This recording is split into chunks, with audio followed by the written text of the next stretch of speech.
গরিবের আবার নতুন বছর। গুড মর্নিং বেটু। ও না মা, আজ আমি স্কুলে যাব না। না না বেটু, আজকে তোমাকে স্কুলে যেতে হবে না। সত্যি আজকে আমাকে স্কুলে যেতে হবে না? তুমি জানো না আজকে তো শুভ নববর্ষ। আজকে থেকে বাংলা মাসে শেষ হয়ে আবার নতুন বছর শুরু হলো। ওয়াও, এই জন্য তোমার ড্যাডি অফিসে যাওয়ার আগে তোমার জন্য কত কেক এনেছে দেখো। কেক আমার জন্য? হ্যাঁ, সব তো ফেভারিট কেক এগুলো। ওয়াও, আচ্ছা বেটু শোনো, তুমি তাড়াতাড়ি উঠে ওয়ার্ড্রবে যে নতুন ড্রেসটা আছে তোমার না, ওটা আজকে পরে নিও কেমন? আজকে আমি বাড়িতে একটু পুজো করবো, তুমি আমার সাথে নতুন জামা পরে বসবে, ওকে? আর শোনো, তোমার জন্য সবাই কেক কুকিজ গুলো আমি রেখে দিচ্ছি, তুমি খেয়ে নিও কেমন? ঠিক আছে মা। আর সবাইকে শুভ নববর্ষ জানাবে, ঠিক আছে? মিতালি, হ্যাঁ হ্যাঁ দিদিমণি, শোন না, তোর মেয়েকে নতুন জামা কিনে দিয়েছিস?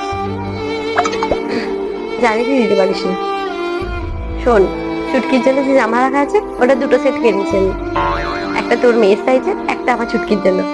তো তুই যাওয়ার আগে মনে করে ওর জন্য নতুন জামাটা দিয়ে যাবি, আর একটু কেক নিয়ে যাস কেমন? মেয়েটা খুব খুশি হবে। মেয়েটা আজকে বলছিল আমাকে আসার সময় একটা নতুন জামা কিনে দিতে। ও খুব ভালোবাসে কেক খেতে রে, আমাকে দেখেছি তো। তুমি আমার মেয়েটাকে অনেক অনেক অনেক ভালোবাসো দিদিমণি, আমি জানি। মনে করে নিয়ে যাবি কিন্তু, হ্যাঁ মানু, মনে করে মিতা আন্টিকে দিয়ে দিও কেমন? হ্যাঁ হ্যাঁ মা, আমি ঠিক মাসিকে মনে করে দিয়ে দেবো, তুমি চিন্তা করো না। ভগবান আছে দিদিমণি, সত্যি ভগবান আছে। ঠিক আছে, যা তুই গিয়ে কাজ করে নে। হ্যাঁ দিদিমণি, হ্যাঁ হ্যাঁ আমি কাজ করে নিচ্ছি দিদিমণি, সব করে দিচ্ছি। মাসি তুমি মনে করে গিয়ে কিন্তু বনিকে দিও কেমন? হ্যাঁ, আর আমাদের স্কুলে তো শিখিয়েছে কেয়ারিং ইজ কেয়ারিং। হ্যাঁ বেটু, নাও এবার তুমি উঠে পড়ো, উঠে রেডি হয়ে নাও, ঠিক আছে? আমি কেক গুলো রেখে দিচ্ছি। হ্যাঁ ঠিক আছে মামি, এক্ষুনি রেডি হয়ে চলে আসছি।